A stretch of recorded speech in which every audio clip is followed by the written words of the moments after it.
Merci Magali, bonjour à tous. Et puis merci de m'accueillir aujourd'hui. J'ai presque une larme à l'œil parce que j'ai passé beaucoup de temps dans cet amphi il y a une trentaine d'années, voire un petit peu plus. Et c'est une autre perspective là, c'est assez sympa. Alors effectivement, je vais essayer de vous parler des enjeux ressources, matière et énergie dans un monde en transition. Donc il y a plusieurs transitions auxquelles on peut penser. La première, c'est une transition démographique. On était 2 à 3 milliards d'humains sur la Terre dans les années 50-60. Actuellement, on est 10 milliards et on sera probablement 11 milliards vers la fin du siècle, avec les scénarios médians des Nations Unies. Une transition économique avec une émergence économique très rapide, voire fulgurante, de pays très peuplés. Bon, la Chine en est un bon exemple, depuis la fin des années 90. L'Inde semble suivre un chemin similaire.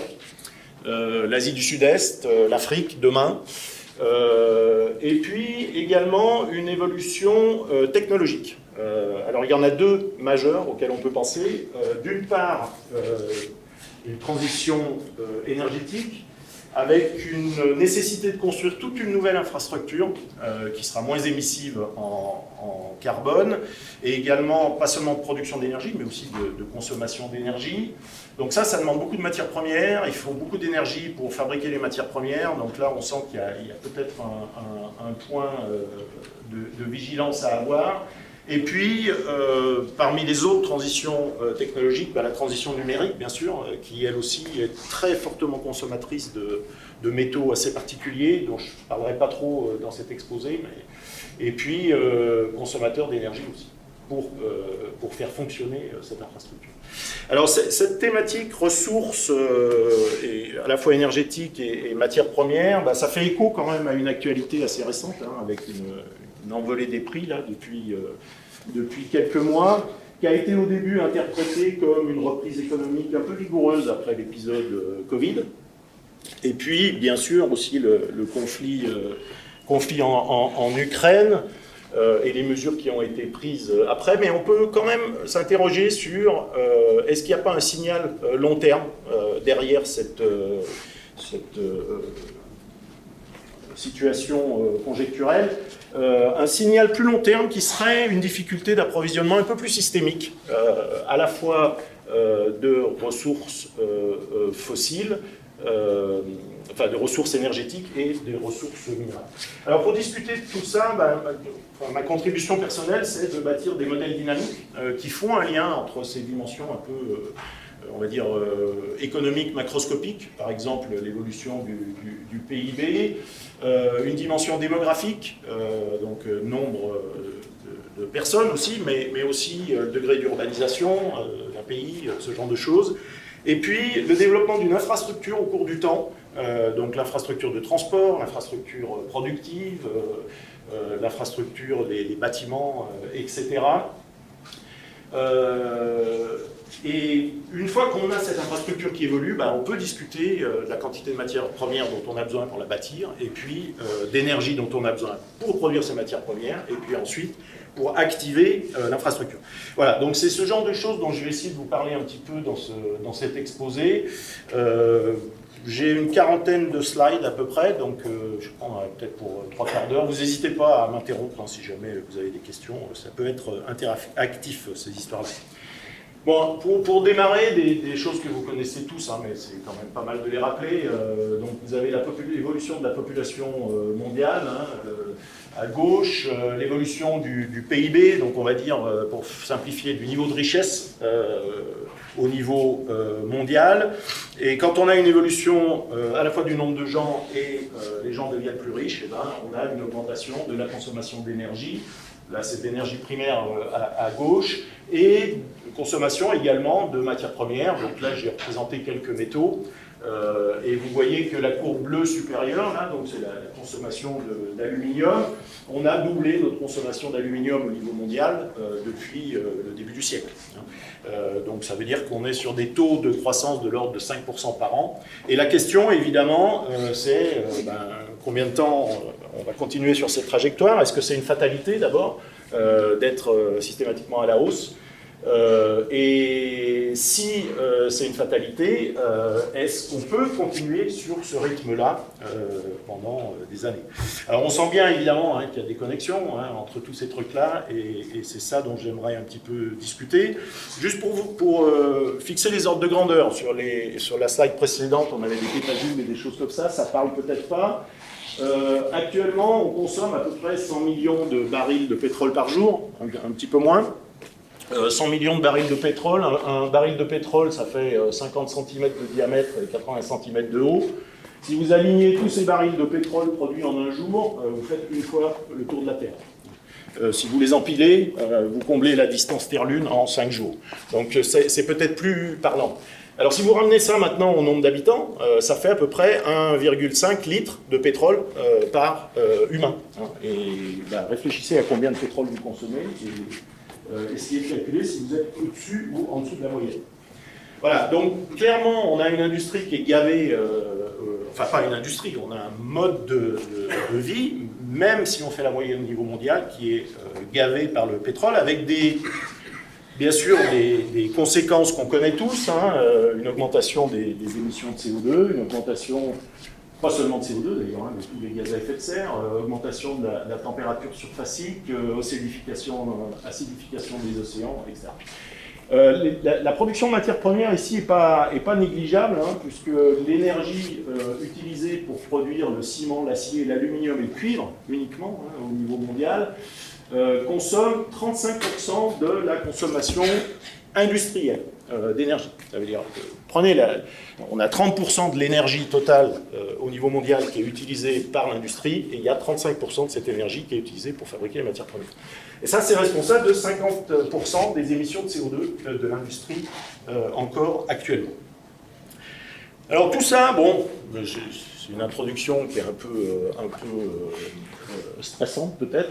En tous les cas, on a une espèce de climat anxiogène ici qui nous renvoie vraiment aux prévisions assez catastrophiques du Club de Rome dans les années 70, donc c'est pas nouveau. Le Club de Rome avait mandaté le MIT à l'époque pour faire le premier modèle dynamique qui prend en compte, vous voyez sur cette figure, la disponibilité de ressources non renouvelables en stock, et donc c'est le truc violet qui descend. Et puis on voit qu'on a un pic de plein de choses, du produit industriel, de la quantité de services, de la pollution, etc., qui engendre un collapse. En tout cas, c'est ce qu'ils avaient prévu. Un collapse aujourd'hui, notamment de la population, qui est la courbe noire. Alors pour le facteur déclenchant ici, c'est vraiment la disponibilité de ressources fossiles, qui sont cerclés en rouge en haut, et notamment la disponibilité d'énergie fossile. Voilà. Alors bon, ça fait un petit moment quand même que ce travail a été fait, il a beaucoup de mérite, mais on a quand même une vision un peu plus détaillée maintenant de ce que c'est les ressources et ce genre de choses. Donc ça vaut le coup de reprendre un peu ces travaux-là et d'essayer d'aller un petit peu plus loin. Alors, quand on parle d'évolution future, en termes de ressources et d'énergie, il y a deux choses à faire. La première, c'est estimer la demande. Comment est-ce qu'on peut estimer une demande future en ressources et en énergie?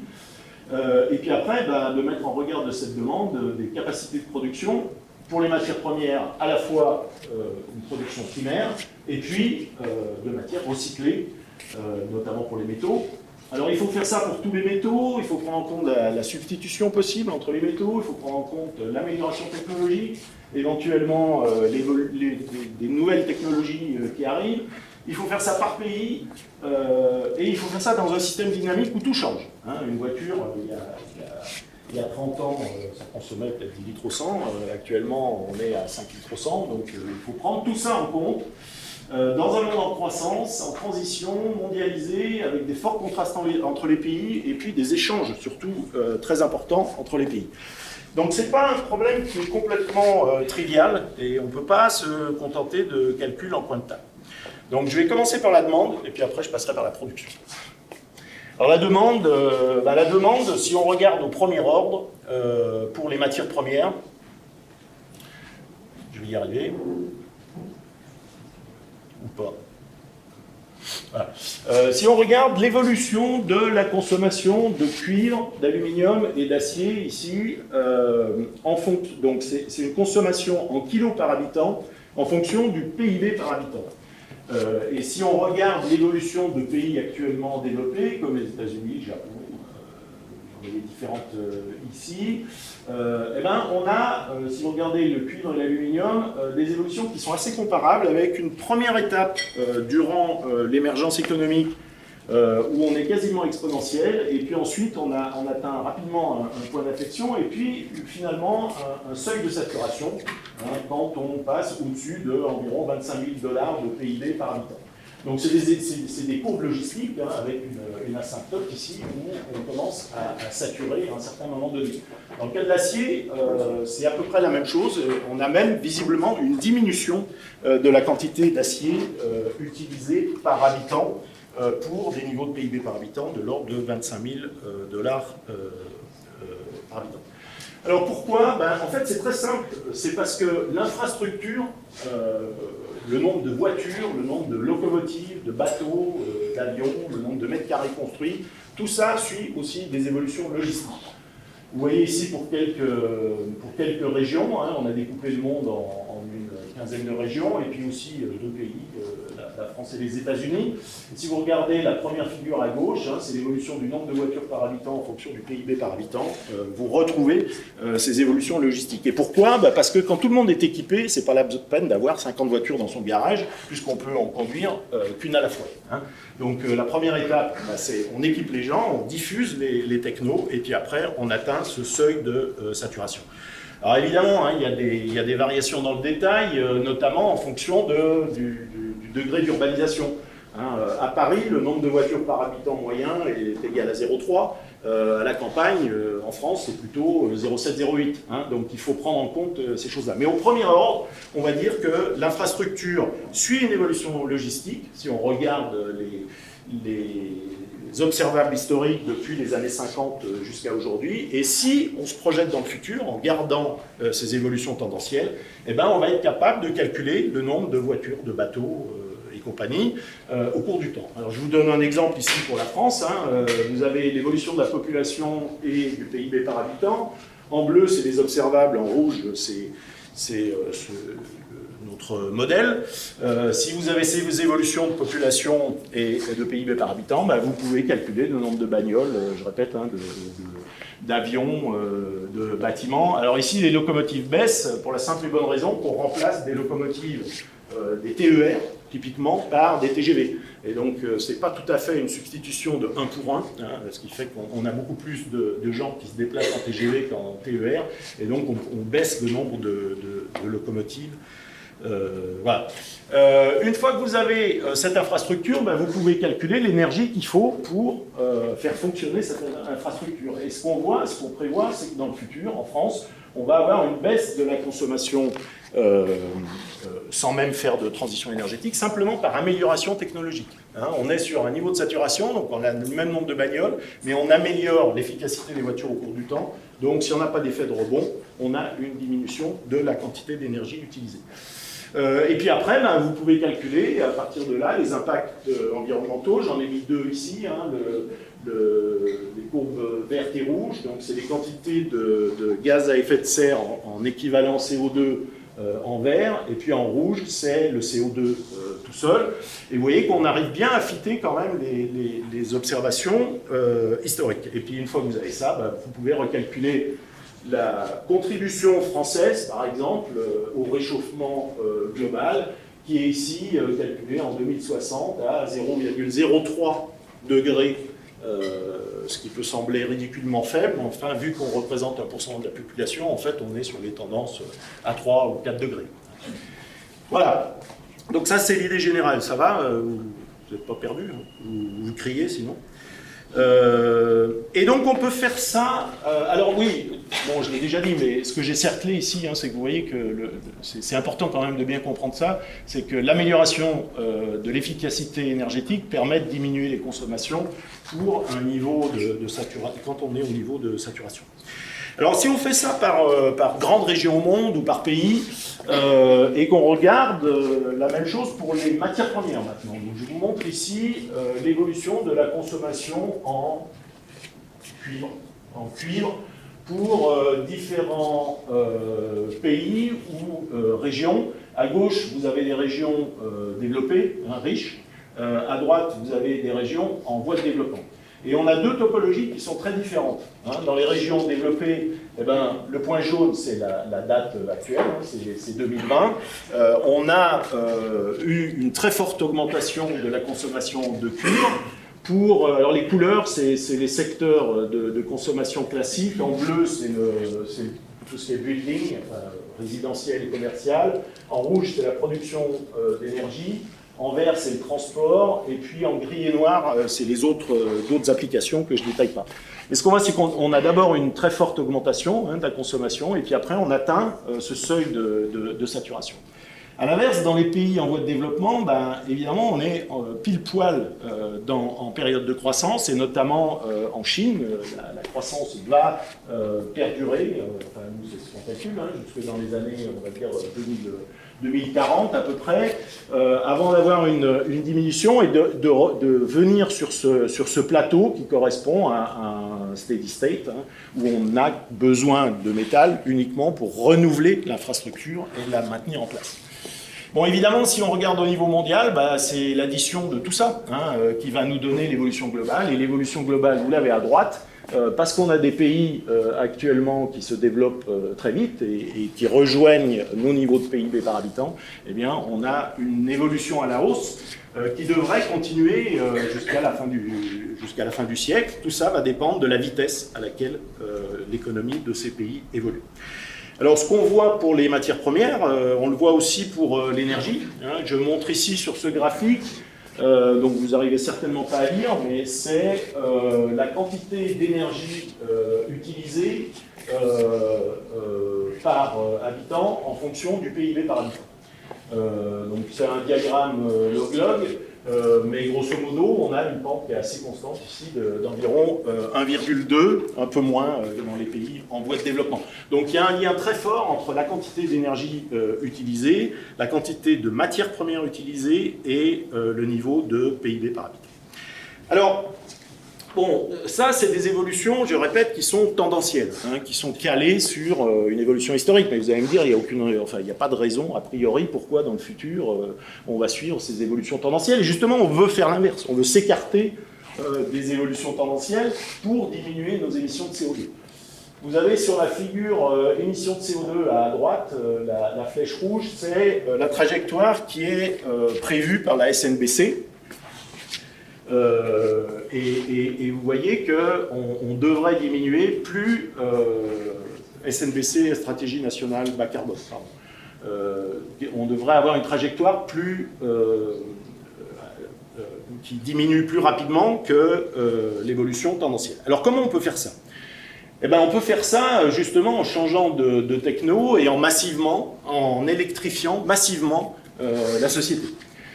Et en produisant évidemment de l'énergie pas avec du charbon, enfin de l'électricité pas avec du charbon, mais avec des renouvelables ou du nucléaire.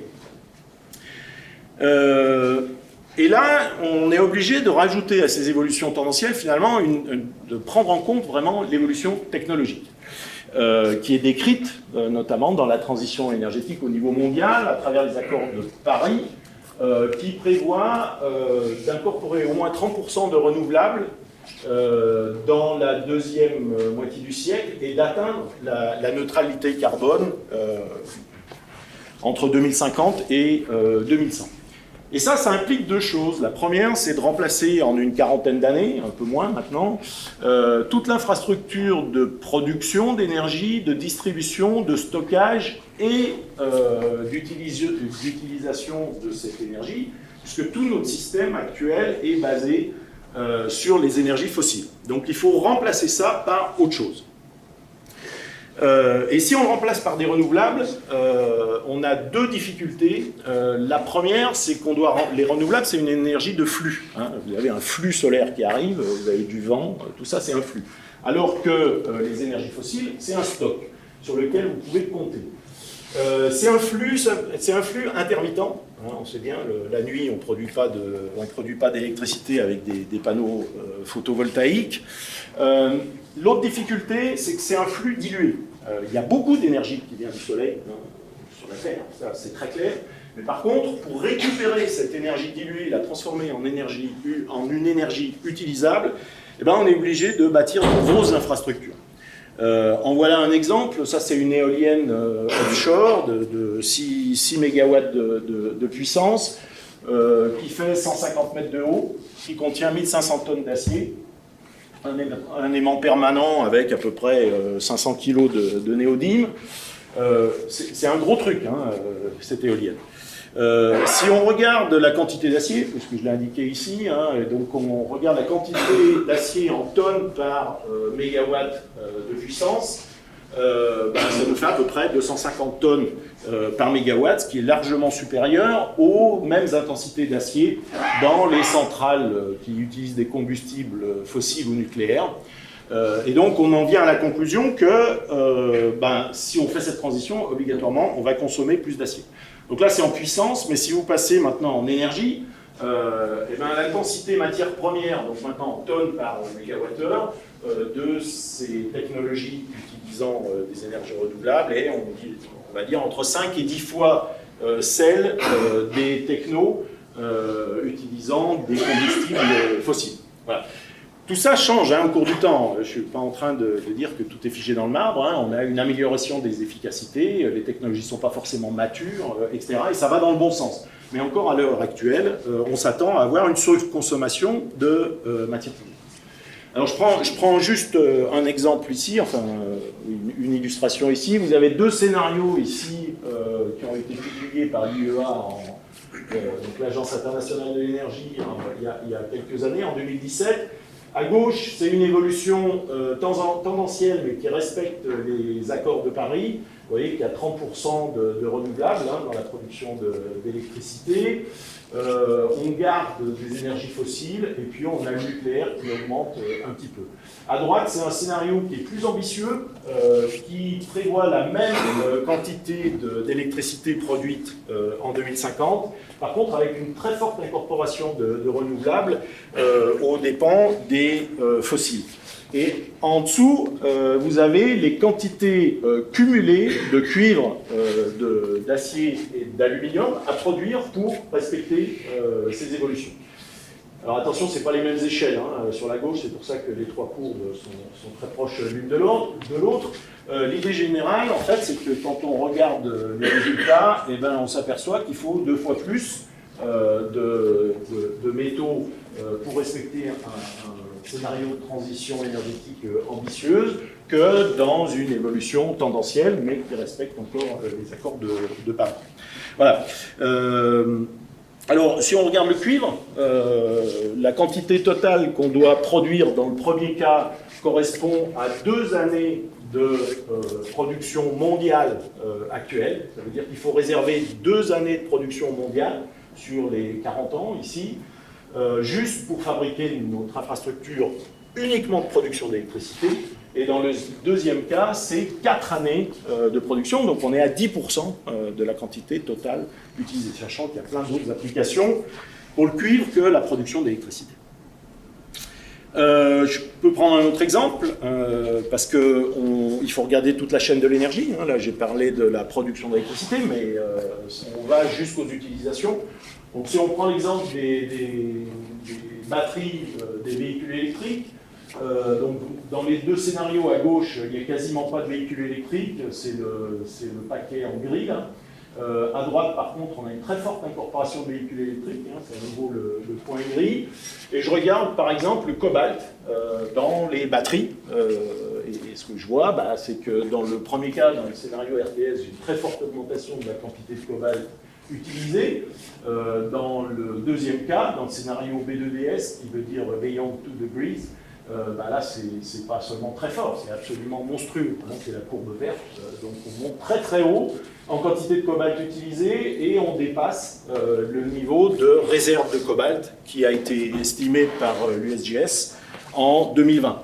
Alors ces réserves elles-mêmes évoluent au cours du temps, hein, on est d'accord, enfin ça donne quand même une idée des besoins si on reste sur ces technologies-là. Et je répète, les technologies évoluent au cours du temps, mais quand même, ça doit nous interroger.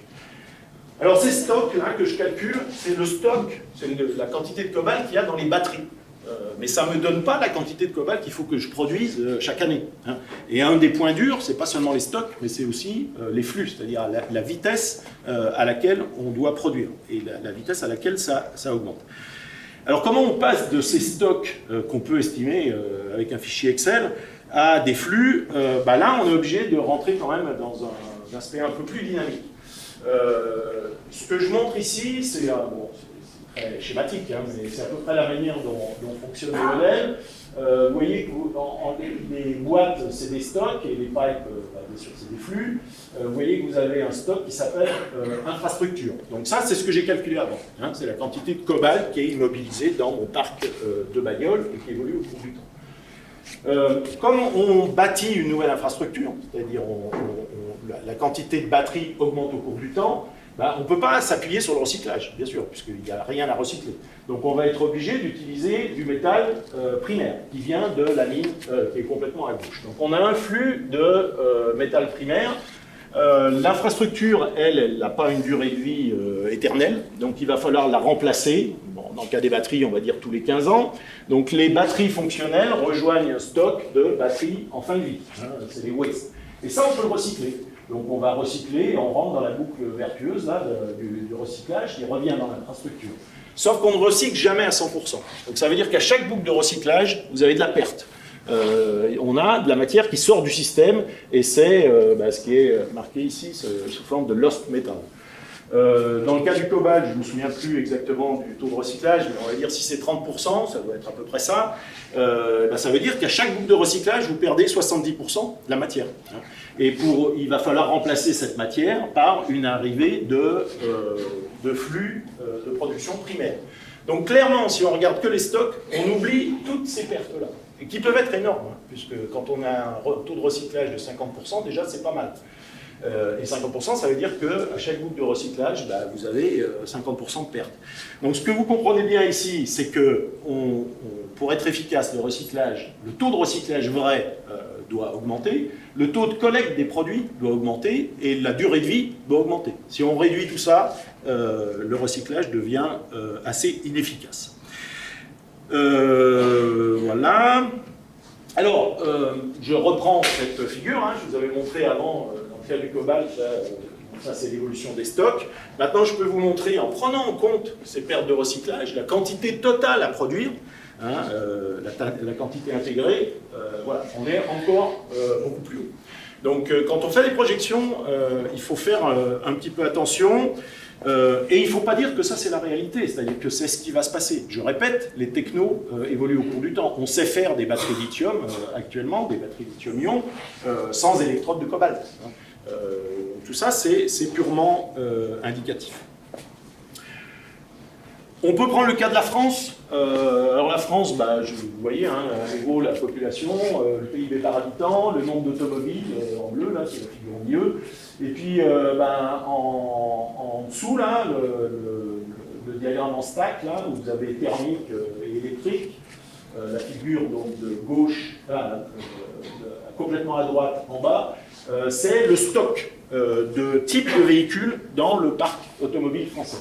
Vous voyez qu'on a une grosse pénétration, enfin une pénétration rapide des véhicules électriques. Pourquoi? Parce que vous êtes au courant que en 2035, en Europe, on ne vend plus de véhicules thermiques. Enfin, en tous les cas, c'est ce qui est annoncé. On ne vend plus de véhicules thermiques, donc ça veut dire qu'on ne vend plus que des véhicules électriques. La figure au-dessus, c'est en flux. Hein, donc c'est le nombre de voitures neuves vendues par an. Avec un petit modèle du type de celui que j'ai montré précédemment, une durée de vie d'une quinzaine d'années pour les voitures, vous estimez que le nombre de véhicules neufs vendus par an, c'est la courbe verte hein, dans le diagramme du haut, ce nombre est d'environ 2 millions de véhicules par an, entre 2 et 3 millions de véhicules neufs vendus par an. Et comme on est sur le seuil de saturation, ça va peu évoluer. Actuellement, on vend 200 000 voitures électriques par an en France. Si on veut suivre cette contrainte, là, en 2035, dans 15 ans, il faudra en vendre 10 fois plus. Donc on veut passer de 200 000 véhicules électriques à 2 millions de véhicules électriques vendus en France par an. Personnellement, je ne suis pas sûr qu'il y ait beaucoup de gens, qu'il y ait 2 millions de personnes chaque année qui soient capables d'acheter un véhicule électrique. Au prix des véhicules électriques actuels, avec une Renault Zoé, ça coûte 40 000 boules, par rapport à un véhicule du même type thermique. Je ne suis pas sûr qu'il y ait assez de personnes qui puissent mettre autant. Donc ça va être une contrainte majeure aussi. Hein. Le problème, il n'est pas purement technologique, il est aussi sociologique. Qui va pouvoir faire ça et comment on va pouvoir le faire? Quoi qu'il en soit, ce que je trouve intéressant dans ce petit calcul-là, peut-être que ça ne sera pas votre cas, mais si on regarde en stock, on s'aperçoit qu'en stock, le nombre de véhicules électriques en 2040, c'est à peu près 30% du stock total, alors que le flux, il est à 100%. Donc il y a un délai, clairement, entre les deux. Donc il faut commencer tôt, et c'est un très bon signal de dire en 2035 on ne vend que des véhicules électriques. Ça ne suffira pas pour en 2050 se débarrasser du CO2, mais en tous les cas, si on ne le fait pas, ça ne va pas s'améliorer rapidement. Voilà, bon, je vous donne encore un exemple, hein, c'est pour différents métaux. Je ne veux pas faire une liste à l'après-vert, mais on a parlé du cobalt, hein, en haut, le nickel, c'est la même chose, le lithium, c'est la même chose. Vous voyez qu'il faut multiplier par 10 notre consommation annuelle en ces éléments, hein, on va dire en une vingtaine d'années. Puis on a d'autres métaux, comme le cuivre par exemple, qui sont aussi impactés. Une voiture électrique, ça contient à peu près entre 60 et 80 kg de cuivre. Un véhicule thermique, ça en contient 3 fois moins. Donc à la fin, on arrive à ça. Et puis on a plein de métaux comme ça. Donc voilà, donc on essaye d'abord d'estimer cette demande en prenant en compte la complexité, finalement. Hein. Enfin, c'est pas très complexe, mais enfin, il ne faut pas se tromper quand même et bien prendre en compte les durées de vie et ce genre de choses. Alors, vous avez peut-être entendu parler du projet Imerys de production de lithium en France. Imerys veut ouvrir une mine de lithium au-dessus du granit des Chassières, là, hein, c'était une ancienne mine de kaolinite. Imerys nous annonce qu'il devrait être capable de produire en 25 ans, donc quand on y démarre la mine, assez de lithium pour équiper 700 000 véhicules électriques. Si on suit ce scénario-là, 700 000 véhicules électriques, c'est ce qu'ils vont être, c'est la quantité de véhicules vendus en un an en 2027. Donc ça vous donne une idée. Hein, ce stock, cette opération apparemment miraculeuse de production de lithium en France, en fait c'est peanuts. Il faut le faire, hein. Je suis bien d'accord, je ne suis pas en train de dire qu'il ne faut pas le faire, mais c'est peanuts par rapport à nos besoins. Donc c'est pas une mine de type Imerys qu'il faut ouvrir, c'est 200 en France si on veut couvrir nos besoins. Ça va? Vous sortez pas les mouchoirs encore? Non mais après, moi je vais bien donner des ordres de grandeur comme ça, mais il ne faut pas se tromper de discours non plus. Hein. Je suis pas en train de dire qu'il ne faut pas faire la transition énergétique, et je ne suis pas en train de dire qu'on n'y arrivera pas. Hein. Simplement, il y a des points durs. Et ces points durs, ils apparaissent pendant la période de transition. Après 2050, si on l'a fait, alors là on est gagnant à tous les coups. Et si on ne la fait pas, de toute façon, on va mourir asphyxié dans nos toilettes. Donc, il faut quand même prendre le taureau par les cornes. Après, les capacités de production, la question finalement, hein, c'est ce que j'ai dit avant pour Imerys, c'est quelle va être la disponibilité des matières premières et à quel prix. Alors personne n'a une boule de cristal, hein, là aussi il faut être vachement vigilant, mais on peut commencer à réfléchir au moins aux différentes contraintes qui vont conditionner pas seulement la capacité à accéder à la ressource, mais les conditions d'accès à cette ressource. Est-ce que ces conditions d'accès sont acceptables et à quel prix? Je reprends la figure que j'ai déjà montrée tout à l'heure, hein, à propos du cuivre au niveau mondial. Donc vous avez 3 points ici, en 1900, au milieu c'est actuel, 2020, et puis on va jusqu'en 2100. Et vous voyez que, ce que je disais tout à l'heure, hein, c'est qu'on s'attend à avoir une augmentation de la quantité de cuivre consommée au niveau mondial avant d'atteindre cette asymptote, hein, et ce niveau de saturation. Donc si vous transformez ça, qui est un flux, en stock, voilà ce que vous obtenez. Donc c'est la figure du bas. Donc la partie bleue, là, le trait bleu, c'est l'évolution de la production cumulée, donc c'est une intégrale, hein, du flux, c'est l'évolution d'un stock de cuivre entre 1900 et actuellement. Donc actuellement, on a produit à peu près entre 700 et 800 millions de tonnes de cuivre au niveau mondial. D'accord? Donc vous continuez, vous arrivez en 2050. D'ici 2050, il faudra reproduire à peu près 1 milliard de tonnes de cuivre.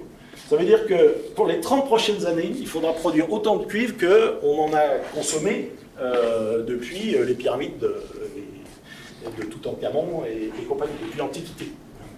Donc là aussi, ça interroge quand même sur qu'est-ce qu'on est en train de faire. C'est absolument monstrueux. Si on veut suivre encore cette évolution et qu'on arrive en 2100, bah, il faudra en reproduire 2 milliards supplémentaires. Il y a une partie qui est recyclée, hein, on est d'accord, donc c'est pas... mais quand même, hein, ça interroge un peu sur les conséquences, et là je parle que du cuivre, bien sûr. Sur cette image, je vous montre une mine historique de production de cuivre, la mine Kennecott en Utah. Donc c'est un gros trou, hein, vous avez en face des yeux, là. Ça fait 3 km de long, 1 km de large et 1 km de profondeur. Vous avez une idée combien de cuivre on a produit de ce trou en une centaine d'années d'activité? Allez-y, lancez-vous. N'ayez pas peur de dire n'importe quoi, c'est pas grave. Allez, qui a une idée? Je vous donne un indice. La consommation mondiale de cuivre actuellement, c'est de l'ordre de, c'est un peu plus de 20 millions de tonnes. Peut-être que ça peut vous aider. Bon, personne ne veut se ridiculiser, ok. Donc on a produit 18 millions de tonnes de cuivre de ce trou pendant une centaine d'années et on a excavé 6 milliards de tonnes de roches. D'accord? Parce que la concentration de cuivre, en fait, c'est pour ça que je prends cet exemple, la concentration de cuivre est assez faible. Hein. Bon, si on veut suivre l'évolution que je vous ai montrée avant, ben, il faut faire 44 trous de ce type-là en 30 ans. 130 en 80 ans, 272 en 180 ans, etc. Puis l'histoire continue, hein, ça n'arrête pas. Voilà, donc ça donne un peu une idée aussi quand même de l'impact potentiel, hein, de ces évolutions. On peut regarder la demande en eau. Hein, dans des minerais de type chilien, il faut à peu près 200 mètres cubes par tonne de cuivre produit. Donc ça veut dire qu'il nous faut en 30 ans 200 km3, ça fait 2 fois le lac de Genève. Juste pour produire le cuivre, hein, bien sûr. Et si vous ramenez ça au nombre d'habitants sur la Terre, bah, ça fait à peu près 1 litre d'eau par habitant par jour, ce qui correspond à nos besoins pour survivre. Et je répète, c'est juste pour le cuivre. Il y en a plein d'autres derrière. Un autre exemple, encore plus dingue, c'est la mine de Palabora, pardon, en Afrique du Sud. Alors eux, ils n'ont pas été forts, hein, parce qu'ils ont produit 4 millions de tonnes de cuivre seulement en 40 ans, ce qui correspond à 16% de la consommation mondiale actuelle, en faisant un trou de 2 km de diamètre, 800 mètres de profondeur. Hein. Et puis vous voyez, la quantité de cuivre produite, c'est la petite boule là, qui a été dessinée. Donc pour produire cette petite boule, en fait c'est pas une petite boule, hein, ça fait quand même 4 millions de tonnes, mais pour produire cette petite boule, vous voyez, c'est le point blanc hein, sur la figure du haut qui représente, elle, toute la zone impactée par la production de cuivre.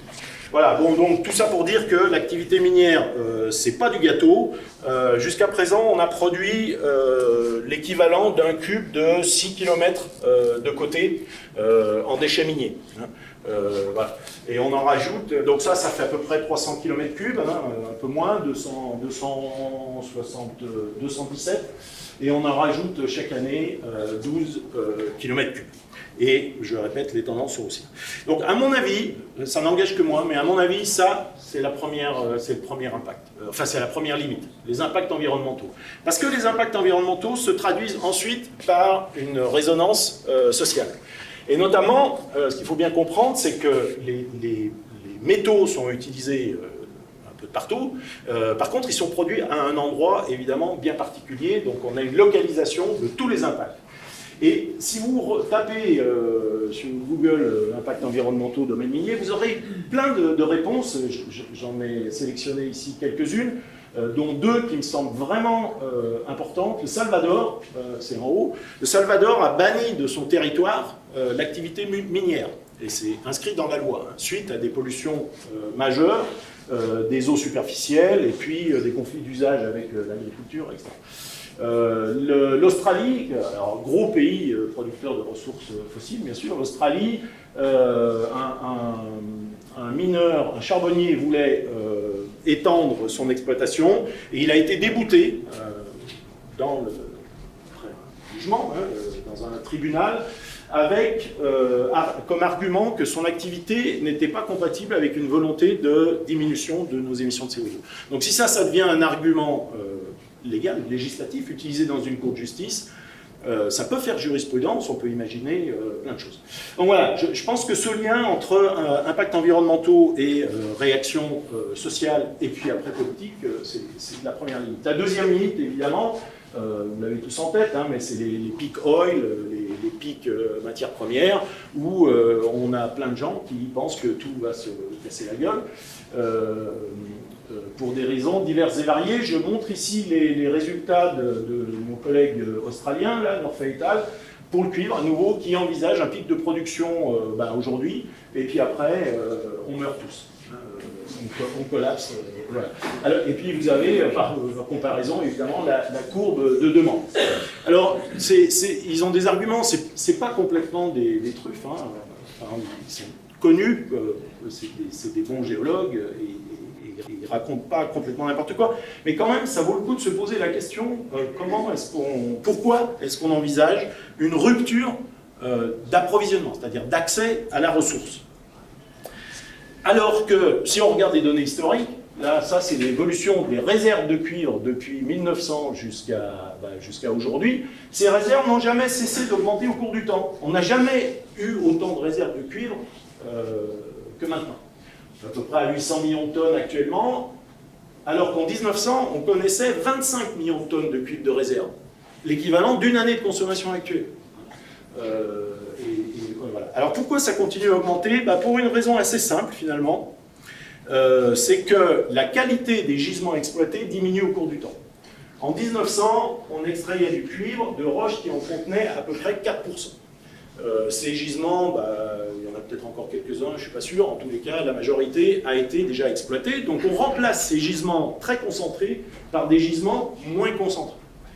Et ce que vous voyez sur la courbe orange ici, c'est qu'au cours du temps, la concentration moyenne au niveau mondial des gisements de cuivre exploités est passée de 4% à un peu moins de 1% actuellement, et puis on va continuer à descendre. Or, la distribution du cuivre dans la croûte suit une loi log normale, où il y a infiniment plus de gisements ou de roches qui contiennent 1% de cuivre que de roches qui en contiennent 4%. Donc si vous êtes capable de produire le cuivre à partir de ces roches non concentrées, vous augmentez naturellement les réserves. Okay, alors on se pose la question, ouais, mais attends, tu passes de 4% à 1%, donc tu augmentes la quantité d'énergie par 4 pour extraire ce cuivre. Eh bien, pas tout à fait. Et on va voir pourquoi. Mais ça, c'est la première objection, c'est de dire, mais quels sont les coûts énergétiques et donc économiques après. Alors, pour raisonner, je vous montre ici deux figures, où à droite, figure de droite en haut, c'est l'énergie qu'il faut pour produire 1 kg de métal pour toute une kyrielle de métaux en fonction de l'inverse de leur concentration dans les gisements naturels, donc en fonction de leur dilution dans les gisements naturels. Donc en haut à droite, vous avez les métaux très peu concentrés, les platinoïdes, l'or, etc. Et puis à l'autre bout de la comète, là, en bas à gauche, vous avez les minéraux, les métaux qui sont très concentrés, typiquement les oxydes. Oxyde de fer, on est à 50%, oxyde d'aluminium, on doit être à 30% dans les bauxites, ce genre de choses. Donc si vous plottez ça, alors on est d'accord, il y a des incertitudes, enfin pas des incertitudes, mais il y a une variation selon les gisements, etc. Mais au premier ordre, dans un diagramme log-log, vous avez une droite. Donc ça veut dire que l'énergie pour produire 1 kg de métal est une loi puissance de la dilution. Si vous regardez maintenant, si vous faites la même chose avec le prix, donc vous remplacez énergie par prix, c'est la figure de gauche. Et vous voyez que vous avez la même chose. Vous avez à nouveau une droite. Donc ça veut dire que finalement, le prix est une loi puissance de la dilution, ce qui est rare et cher. Et c'est cher, pourquoi? Parce qu'il faut beaucoup d'énergie pour aller le chercher. Ok? Donc ça vous dit quoi? Au premier ordre, ça vous dit que si vous continuez à diminuer la concentration des gisements, là, donc c'est la courbe rouge, là, sur la flèche rouge sur la courbe orange, eh bien, vous vous attendez à monter le long de ces droites-là, et donc d'augmenter effectivement à la fois le prix et l'énergie. Eh bien, c'est pas ce qui s'est passé si on regarde les données historiques. Si on regarde les données historiques, ici vous avez en gris, c'est l'évolution du prix du cuivre en dollars constants, depuis 1900 jusqu'aux années 2000. Alors, il y a eu des fluctuations, hein, il y a eu des chocs pétroliers, il y a eu des restructurations du domaine minier, etc. Il y a eu plein de choses. Mais au premier ordre, ce qu'on voit, c'est qu'entre 1900 et 2000, on a baissé le prix du cuivre. Et pourquoi on a baissé le prix du cuivre? Eh bien, évidemment, parce qu'on a une amélioration technologique. C'est-à-dire on est capable de faire aujourd'hui ce qu'on n'était pas du tout capable de faire il y a un siècle. Hein. Et on n'aurait pas été capable, il y a un siècle, d'extraire du cuivre à partir de roches qui sont utilisées actuellement. Donc dans toutes ces affaires-là, il y a toujours deux composantes. Il y a une composante, je baisse la qualité de la ressource, donc je tends à augmenter l'énergie et le prix. Et puis il y a une composante, oui, mais j'améliore dans le même temps la technologie. Et si j'améliore la technologie plus rapidement, c'est les flèches bleues, que la baisse de qualité des ressources, et bien je peux même diminuer finalement la quantité d'énergie que j'utilise et diminuer le prix. Donc ça c'est l'autre vision. Hein. La première vision, c'est les gens qui disent « Oula, putain, on ne va pas s'en sortir, là, ça va coûter trop cher, etc. » La deuxième vision, c'est de dire « Attendez, jusqu'à présent, on n'a pas eu de problème, il n'y a pas de raison que ça change. » Et si, il y a une raison, c'est les limites thermodynamiques. Donc sur cette figure, vous avez la quantité d'énergie pour produire une tonne d'acier, donc c'est en gigajoules par tonne, en fonction du temps, hein, au cours du temps. Et ce que vous voyez, c'est que dans les années 50, eh ben, il fallait à peu près 50-60 mégajoules par kilo, et on a eu une diminution, et on continue à diminuer. Actuellement, on est à peu près à 20 mégajoules par kilo. Donc on a diminué la quantité d'énergie utilisée pour produire 1 kilo de cuivre d'un facteur 3 en une cinquantaine d'années. Mais la physique, elle nous dit que pour casser un oxyde de fer, genre hématite ou magnétite, en fer plus oxygène, bah, c'est un delta G0 de formation, et ça fait à peu près 7 mégajoules par kilo. Alors comme on ne sera jamais parfait, on va dire on va pouvoir descendre jusqu'à 15. Donc ça veut dire quoi? Ça veut dire que actuellement, on est très proche de la limite thermodynamique, hein, qui est à peu près, je répète, on est à 20-25 mégajoules par kilo, la limite elle est à peu près à 15, et on ne pourra pas descendre en dessous, hein, ça, la physique nous l'interdit. Donc cette diminution-là, elle ne se poursuit pas ad vitam aeternam. Et l'idée même d'une amélioration technologique perpétuelle, c'est évidemment un mythe. Alors, je vous montre un autre exemple qui est un peu plus tricky, le cas du cuivre. Dans le cuivre, on diminue la concentration des gisements au cours du temps. Dans le cas du fer, donc la diapo précédente, on avait une concentration qui était constante au cours du temps. C'est pour ça que la limite rouge, elle est là. Mais dans le cas du cuivre, je diminue la concentration. Donc ma limite thermodynamique, elle augmente, elle, au cours du temps. Et voilà ce qu'on va faire. Il y a un moment donné où on bute sur cette limite thermodynamique. Et ça, c'est au début des années 2000. Et depuis le début des années 2000, on a eu une augmentation du prix du cuivre. Et donc, parce qu'on a une augmentation des coûts de production. Et ça va se continuer. Ça va se poursuivre. Alors on peut faire la même chose, je ne vous le montrerai pas parce que je sens que la tension baisse un peu, mais on peut faire la même chose pour les hydrocarbures, hein, pour les fossiles. Alors, on ne va pas utiliser des concentrations parce que la concentration de pétrole dans une roche c'est un peu merdique, mais on va utiliser ce qu'on appelle les EROI, Energy Return on Investment. Donc ça veut dire combien de barils de pétrole vous utilisez pour produire un baril de pétrole. Et on voit aussi très bien qu'il y a un siècle, on était à peu près à 50, hein, donc on produisait 50 barils de pétrole avec un baril de pétrole utilisé. Actuellement, on est à 7. Hein, donc on sent bien aussi que c'est parce que la qualité de la ressource diminue aussi. Et si vous bidouillez tout ça, bah, vous arrivez à cette dernière figure. Ça, c'était la partie un peu compliquée de l'exposer, après ça sera plus simple. Vous arrivez à cette figure qui vous montre 4 métaux ici. En bleu, c'est les évolutions de prix historiques. Et en rouge, c'est notre modèle, hein, c'est les résultats des calculs de prix basés pas sur de l'économie, mais uniquement de la physique. Et vous voyez qu'on ne fit pas trop mal les évolutions historiques. Et puis, ce qui continue, c'est les évolutions de prix qu'on prédit pour un scénario d'utilisation des métaux qui est tendanciel, le scénario RTS. Si vous utilisez plus de métaux, bien sûr, vous allez taper plus dans le stock, et donc vous allez diminuer la qualité des gisements plus vite, et donc le prix va augmenter plus vite. Si vous en utilisez moins, le prix va... Voilà. Donc finalement, la limite 2, c'est pas seulement le stock qu'on a sous nos pieds, mais c'est les conditions d'accès à ce stock, limitées notamment par le prix. Et si on est prêt à payer 5 fois le prix du cuivre actuel dans 30 ans, il n'y aura pas de problème. Sauf des problèmes environnementaux. Alors le recyclage, j'en ai pas parlé, j'en parle maintenant. Bon, si le recyclage, c'est la courbe verte ici. La courbe noire, c'est la courbe de demande totale, qui peut être satisfaite par une production primaire, c'est la courbe rouge, et le recyclage, c'est la courbe verte. Alors comment on calcule le recyclage? Super simple. La durée de vie du cuivre dans les biens de consommation, c'est grosso modo à peu près 20 ans. Donc ça veut dire que 20 ans après la production, hein, vous mettez sur la courbe noire, vous décalez de 20 ans, vous avez la quantité de cuivre disponible pour le recyclage, et puis vous appliquez un taux de recyclage, par exemple 50%, et vous arrivez sur la courbe verte. Et de proche en proche, on peut calculer la courbe de recyclage, et puis en faisant la différence, recycler moins la demande totale, vous avez la courbe primaire. Alors, voilà, et on en déduit que pour suivre cette courbe noire que je montrais au début, eh ben, il faut doubler le taux de recyclage d'ici 2100. Alors il y a un gros avantage, hein, c'est que le recyclage est à peu près 80% moins énergivore que la production primaire. Dans le cas du cuivre, c'est assez facile parce que finalement le cuivre n'est pas allié, donc enfin il n'y a pas de métal, il n'y a pas d'alliage, donc finalement on garde les propriétés initiales du métal. Le problème, c'est qu'il faut que le recyclage soit intéressant d'un point de vue économique. Hein.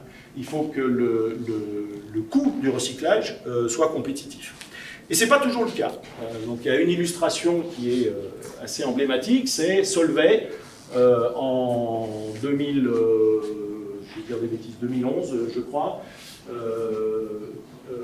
annonce qu'ils vont recycler des terres rares à partir, vous vous souvenez des luminophores, ces lampes fluo-compactes qu'on avait autrefois, c'était des lampes un peu enroulées.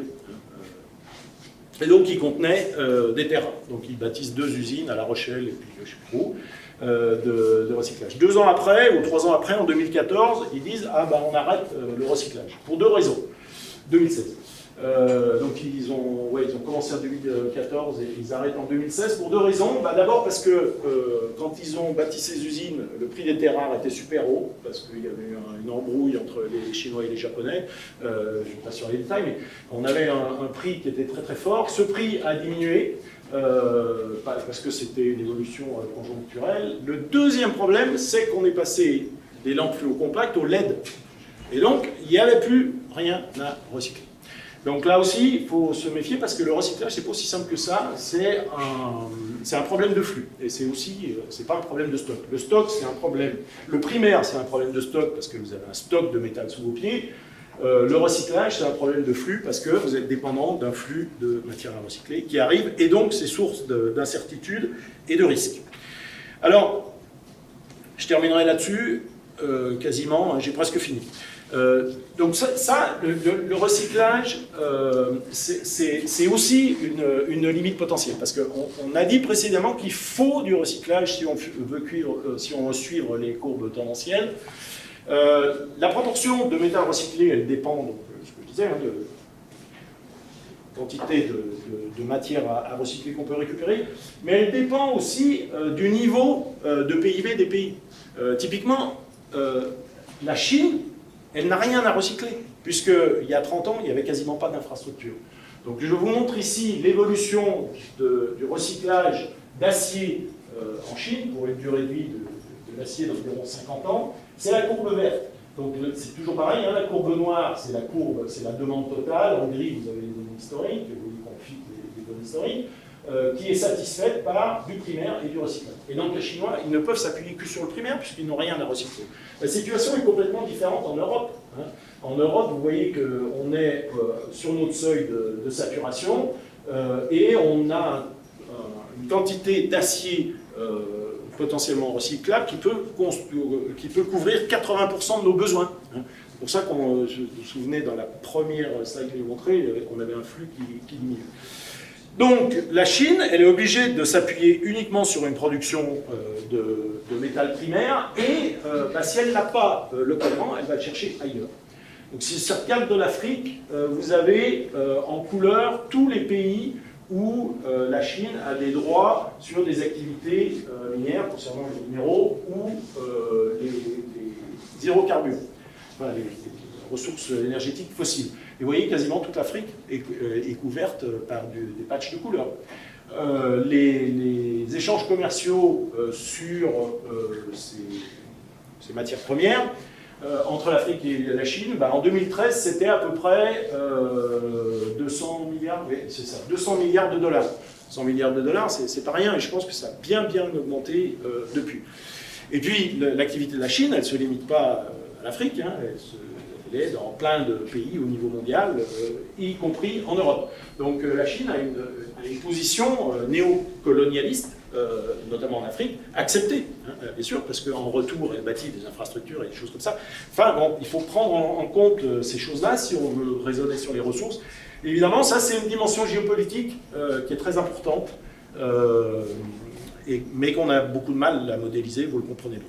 Bon, l'Europe, c'est pareil, l'Europe, elle consomme 20% des métaux produits mondialement et elle en produit 3%. Donc on est complètement dépendant d'importation, et notamment d'importation chinoise pour plein de métaux un peu liés, dont les terres rares. Bon, je ne vais pas passer trop de temps là-dessus. Voilà, j'arrive à la conclusion. Bon, c'est des conclusions vagues, parce qu'encore une fois, il n'y a pas, moi j'ai pas une boule de cristal, donc il faut être super modeste sur ces affaires-là. Les ressources minérales, en tous les cas, ce qui est sûr, c'est qu'elles sont aussi centrales que l'énergie. Et donc elles sont la condition de fonctionnement de nos sociétés. La minimisation d'utilisation, maximisation du recyclage sont absolument cruciales. La demande d'approvisionnement vont dépendre de plein de choses, et notamment des scénarios à la fois technologiques, mais aussi économiques. On a des dimensions clairement géologiques, environnementales, sociales, à prendre en compte. Mais ce qui est sûr, c'est que le futur sera différent du passé. Bravo. Non, mais différent dans le sens où on a plein de choses qui arrivent, des limites thermodynamiques, l'ampleur des conséquences environnementales, etc. Et la modélisation dynamique, à mon avis, vraiment, la prise en compte de ces limites thermodynamiques, c'est vraiment crucial pour anticiper les difficultés, pour anticiper la vulnérabilité, et donc finalement anticiper le risque, et puis s'adapter au changement. Donc si vous êtes indulgent, vous me laissez encore 2 minutes. Je voudrais vous montrer ça sur un petit schéma, parce que vous êtes des scientifiques, donc peut-être que ça vous parlera plus qu'un discours. Vous vous souvenez de la boucle là, que j'avais montrée, infrastructure, machin, avec le recyclage. Donc on a un flux de matières premières, ici c'est pour les matières premières, c'est pas pour l'énergie. On a un flux de matières premières qui arrive, donc des ressources qu'on va transformer en réserves. Les réserves, c'est la quantité, c'est le stock exploitable à la coût économique mondial. Et puis après, on rentre dans cette boucle de recyclage. Ce qui est en noir ici, c'est la partie matière première. En orange, vous avez la dimension monétaire. Donc la vente d'un métal se fait sur un marché, donc c'est des hexagones, un octogone, je ne sais pas, à un certain prix, ça crée un flux de revenus. Ce flux de revenus peut être investi pour créer un capital, et puis on a une fuite du capital, il faut changer les pneus du camion, il faut faire tout ça. Donc ça, c'est les coûts de production. Donc vous avez un système, vous avez le même système pour la partie recyclage. Donc ce que j'ai dit là dans mon exposé, c'est que la demande, elle était contrôlée par le niveau de PIB de population, les standards de vie, les technologies, l'intensité matière, plein de trucs. Ensuite, oh, j'ai passé. Oula, non, mais c'était juste pour me faire peur. Ah zut, j'ai loupé mon effet. Non, c'est... Voilà. Donc, si vous faites de la demande, il vous faut une production primaire, vous diminuez la qualité des ressources, alors c'est notamment la concentration des gisements, mais c'est pareil pour les ressources halieutiques, hein, le nombre de poissons, tout ça, qui diminue au cours du temps. Donc, vous avez une augmentation de l'énergie pour extraire la ressource, modulo l'amélioration technologique, ça va contrôler les coûts de production, finalement la vitesse à laquelle vous pouvez transformer les ressources en réserve. Et puis, on aime bien mettre des poches dans tous les sens. Le prix, lui, va avoir un effet évidemment sur la demande. Hein, quand le prix augmente, la demande diminue. Il va avoir un effet aussi sur les coûts de production du recyclage. Parce que le recycleur, il achète des déchets métalliques. Or, le prix des déchets est indexé sur le prix du métal primaire. Donc, si vous augmentez le prix du primaire, vous augmentez les coûts de production du recyclage. Si vous augmentez les coûts de production du recyclage, vous allez faciliter, par une grande flèche, ici, que j'ai montré, les taux de recyclage, parce que les déchets ont de plus en plus de valeur, donc ils sont plus collectés. Okay, et in fine, voilà, c'est juste ce que je voulais montrer, c'est qu'on comprend les couplages que si on regarde tout le système, on ne répond pas à une question, on ne répond pas simplement à une question complexe. Vous allez entendre plein de gens qui vont vous dire, mais voilà, c'est comme ça que ça va se passer. Moi, je ne sais pas, et pourtant, on a des modèles qui sont très complexes. Voilà, et je terminerai là-dessus. Je vous remercie de votre attention.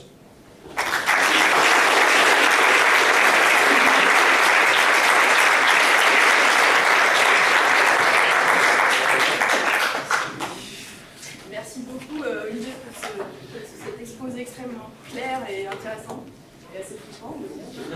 Je suis sûre qu'il y a plein de questions. Oui, là, tu as insisté sur la complexité des modèles, etc. Mais il y a encore un autre facteur qui est le facteur psychologique, sociologique. Par exemple, tu parlais de la diminution de la quantité de métal, enfin, de diminution de la concentration. Là, ce que ça augmente aussi, c'est pas seulement les coûts, etc., c'est aussi le volume de roche qui peut augmenter, donc la quantité des mines, la taille des mines, etc. Et tu as cité un cas où il y a des pays qui en veulent plus. On pourrait parler de la France. Hein, le projet dont tu vas parler, par exemple, il y a immédiatement eu des réactions en disant non, on n'en veut pas, de politique. Donc ça, en fait, là, tu n'en tiens pas vraiment compte dans ces modèles. Alors, le niveau de l'appétence des gens pour un projet nouveau, et pour une évolution est très difficilement mesurable. Si tu interroges des sociologues, ils vont me dire que c'est vachement dur à mesurer. Ce qui est encore plus dur à mesurer, ce n'est pas les comportements individuels ou l'appétence individuelle, mais c'est en groupe. C'est-à-dire le groupe, ce n'est pas la somme des individus. Donc pour modéliser ça, quand on discute avec des gens qui connaissent bien, les sociologues, ils te disent « no, c'est pas possible ».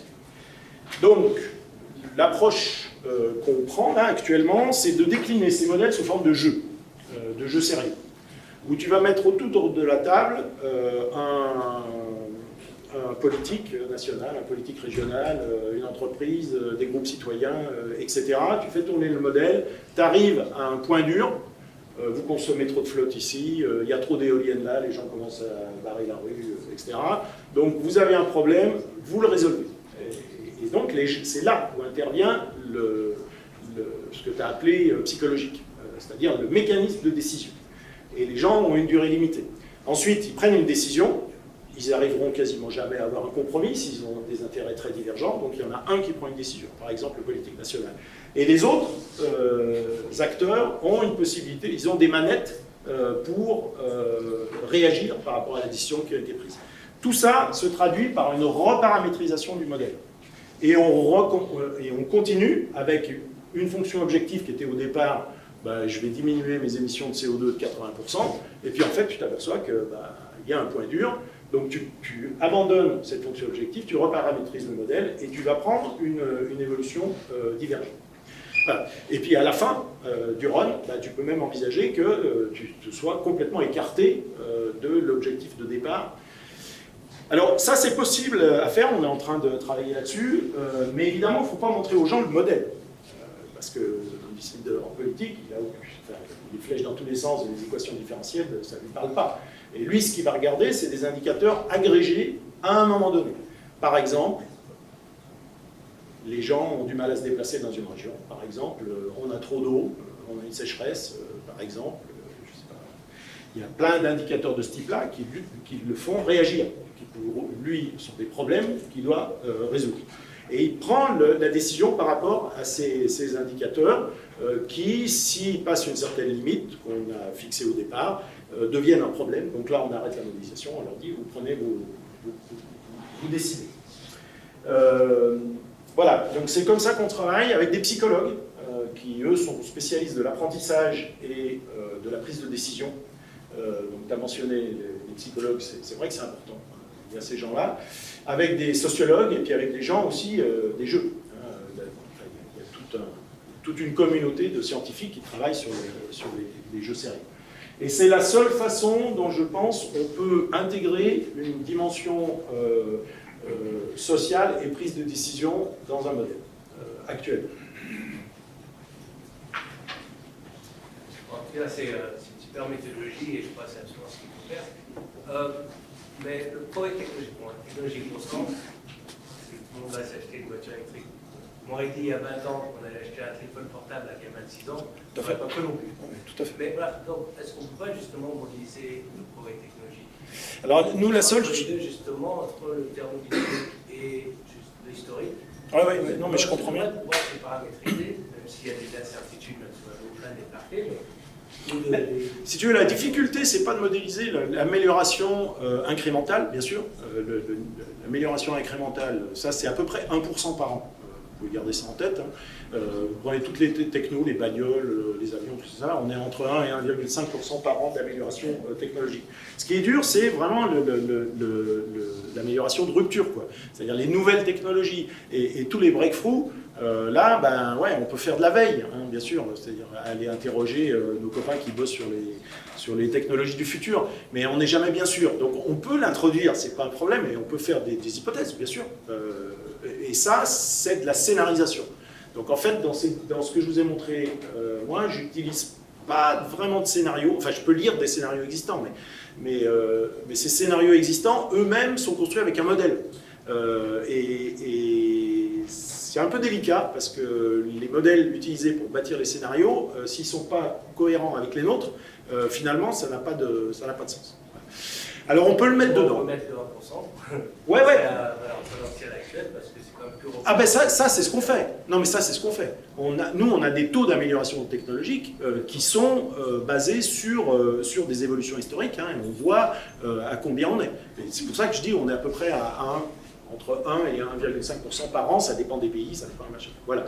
Après, quand tu mets un train électrique, typiquement, tu mets de l'électricité dans les trains, tu changes tout, hein, ce passage. Mais ce passage, enfin, ce qu'on voit quand on regarde le passé, c'est qu'il arrive à un certain niveau de développement. Il ne se fait pas au début. Quasiment tous les pays ont suivi les mêmes tendances. Voilà, j'avais autre chose en tête, mais je ne sais plus. Ça répond à la question?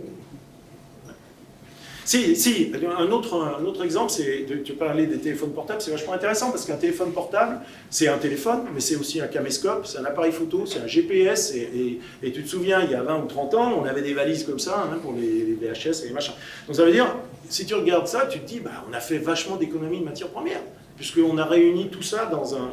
Mais on a l'effet rebond, qui fait qu'avant, il n'y avait que les riches qui pouvaient se payer un caméscope, maintenant tout le monde a un téléphone portable. Donc finalement, in fine, tu n'as pas de gain. C'est peut-être modélisable.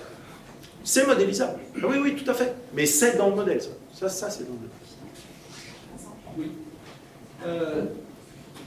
Dans un monde où on essaie de se passer des énergies fossiles dans le secteur des transports, avec le mix énergique français, la voiture électrique, c'est plutôt quelque chose de vertueux. Toi, tu nous as montré qu'elle consommait 2 fois plus de métaux, en tout cas de cuivre, qu'une voiture classique. Est-ce que la vraie solution, c'est pas de moins se déplacer? Donc la sobriété, comment la dépasser? Bien sûr, mais ça c'est du ressort de la scénarisation. C'est exactement comme ça que sont bâtis les scénarios. Tu prends les scénarios de l'ADEME, les scénarios de l'IEA ambitieux, ils font plein d'hypothèses sur le covoiturage, sur tout genre de choses, bien sûr, qui peuvent changer. Après, ce que je vous ai montré là, c'est des moyennes. Moi, ma femme, elle a acheté une voiture électrique qui pèse moins d'1 tonne, où la batterie, elle fait 200 kg, Dacia Spring, là. Alors avant, tu fais 150 km avec. Mais au quotidien, c'est parfait. Elle a très peu d'impact par rapport à une Tesla Tesla, les premières Tesla, où tu as des batteries qui pèsent 700 kg. Voilà, donc là aussi, il y a un gros travail à faire, enfin, un potentiel d'amélioration énorme. Je disais tout à l'heure que qui va acheter les 2 millions de véhicules électriques qu'on va vendre par an? C'est au prix actuel, mais la Dacia qu'a acheté mon épouse, elle l'a payé, je ne sais plus, 15 000 euros. Donc voilà, c'est une voiture qui est modeste, ok, tu ne vas pas faire Lyon-Rennes avec, enfin, dans tous les cas pas en une fois, mais c'est une voiture avec un volant, 4 roues, et puis qui t'emmène d'un point A à un point B. Ça fait partie aussi des améliorations. Mais avec les ressources qu'on connaît, est-ce qu'on a la capacité de produire oui, je pense. une Dacia pour les Français dans le futur? Oui, je pense. Oui, je pense. Ah ben, les ressources, ça dépend où. Oui, en local, je pense pas. Mais si on va les chercher ailleurs, oui. Et dans ces affaires-là, il y a toujours des gagnants et des perdants. Hein. Ceux qui vont faire la transition énergétique très rapidement, ils seront gagnants. Ceux qui vont attendre, par contre, ils seront comme ça.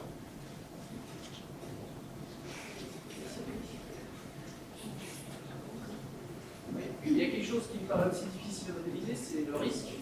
Donc, par exemple, au niveau du nucléaire, s'il y a un accident nucléaire qui arrive, par exemple en France, mais ici, c'est impossible, ça fait que vis-à-vis de cette source d'énergie, ça posera un problème majeur. D'un seul coup, de prix de toute une énergie. Ouais, si tu gagnes au loto, c'est pareil. Tu auras un autre mode de vie demain. La probabilité que tu gagnes au loto, elle n'est pas énorme. Je ne dis pas que la probabilité d'un accident nucléaire, c'est la même. Enfin, c'est une question de risque, c'est l'aléa par la vulnérabilité. Donc, ok, tu as une vulnérabilité qui est énorme, mais tu as un aléa qui est faible. Par contre, si tu as un problème, tu as un vrai problème. Là, on est d'accord, on est tout à fait d'accord. Après, tu as la problématique du stockage, etc. Comment on met tout ça dans la même balance? C'est là où il y a un discours qui n'est plus un discours forcément rationnel avec des équations différentielles à avoir, mais qui est un discours socio-politique, où on fait des choix. La vie, c'est ça. On fait des choix avec des risques. Quand tu vas prendre ta douche, tu ne mets pas un casque parce que tu risques de glisser sur la savonnette, parce que la probabilité, quand même, elle est faible. Quoi. Et on vit tous. Mais je suis d'accord, la vulnérabilité, elle est énorme dans le cas d'un accident nucléaire, et on a des précédents, on l'a vu. Tout ça se discute. Et c'est des choix à faire sur le long terme. On a été un pays très nucléarisé. Il n'y a pas eu d'accident majeur. Ça ne veut pas dire qu'il n'y en aura pas. Mais jusqu'à présent, l'expérience montre qu'on s'en est pas mal sorti. Et après, pour le nucléaire, de toute façon, c'est une question de principe. Tu as des gens qui sont farouchement opposés au nucléaire, des gens qui sont plutôt pour, et c'est dur de discuter. En fait, il n'y a pas d'argument parce que c'est une position de principe. Et contre les principes, il n'y a pas grand-chose à faire. Et les deux types d'arguments sont tout à fait recevables. Oui, très courte. Est-ce que les ressources métalliques extraterrestres ont un rôle à jouer? Est-ce que c'est de la science-fiction? Non, c'est une bonne question. Alors, j'ai pas parlé, effectivement, j'ai parlé que des ressources conventionnelles. Hein. Il y a d'autres types de ressources. C'est ce qu'on a fait dans le cas des hydrocarbures. On s'est passé d'hydrocarbures conventionnels à non conventionnels. On peut envisager de le faire pour les ressources. Il y a les ressources marines, avec, c'est la porte ouverte vers des problèmes environnementaux énormes, parce qu'on ne connaît pas grand-chose de et puis, il y a aussi, effectivement, des projets. Si tu regardes un peu sur Internet, tu verras qu'il y a même 2 sociétés actuellement, une américaine, les 2 doivent être américaines, qui font des levées de fonds pour aller récupérer des astéroïdes. Mais moi, je trouve que c'est bien. D'abord, ça fait travailler la recherche, c'est pas mal. Et puis il faut y réfléchir. Après, c'est peut-être complètement utopique actuellement, mais on ne sait pas. Donc, oui, il y a des gens, en tous les cas, qui envisagent ça.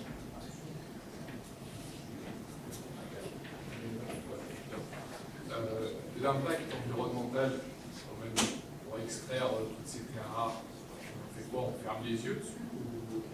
Alors, c'est qui on? Ceux qui font ces modèles. Parce qu'il y a quand même, on a vu la taille des trous, oui, il faut aller profond, mais même les méthodes d'extraction, pour certaines, par exemple pour l'uranium, pour le nucléaire, la lixiviation in situ, ça pollue quand même énormément. Bien sûr, les impacts environnementaux, ils sont quantifiables avec des méthodes qui sont même des méthodes normalisées, avec une norme ISO. Ça s'appelle les analyses de cycle de vie. C'est pas complètement trivial à faire. En fait, on a ces normes justement pour arriver à comparer des choses qui sont assez différentes. Et le fait même qu'elles soient assez différentes fait qu'en fin de chaîne, les impacts peuvent être très différents. Et c'est là où est toute la difficulté. Si tu as beaucoup d'eau, enfin, si tu as des nappes phréatiques, si tu as plein de trucs, ça ne va pas être la même chose que si tu es dans un désert, etc. Donc je ne rentrerai pas dans le détail. Mais oui, il y a des méthodes pour quantifier les impacts environnementaux. Nous, c'est dans le modèle. Alors, il y en a plein, hein. Il y en a plus de 1000 d'impacts environnementaux. Ça va de l'eutrophisation des lacs à, je ne sais plus, enfin, si, je sais, mais il y a toute une variété. Nous, on ne va pas dans ce niveau de détail parce que on estime que ce n'est pas nécessaire à ce stade, mais on calcule par les ressources en eau, les pollutions majeures, métaux lourds, les émissions de gaz à effet de serre et ce genre de choses. Si, c'est modélisé, c'est dans le modèle. Voilà. Après, comment on fait, c'est pas toujours simple parce que si tu prends par exemple du cuivre qui est extrait au Chili, qui est raffiné au Portugal, qui est incorporé dans des pièces fabriquées en Allemagne, etc., et tout ça, ça va dans une éolienne que tu achètes au Danemark, hein, et ben, tu as toute la géographie par où est passé le produit, est importante parce que le mix énergétique n'est pas le même dans les différents pays. Donc, si tu veux recalculer des gaz à effet de serre, c'est passé dans un pays où tu as beaucoup de charbon, ça ne va pas être la même chose que si tu n'as que du nucléaire, etc. Voilà, donc après, tu rentres dans une histoire de détail qui n'est pas simple, hein, pour des produits qui sont importés, j'entends. Voilà.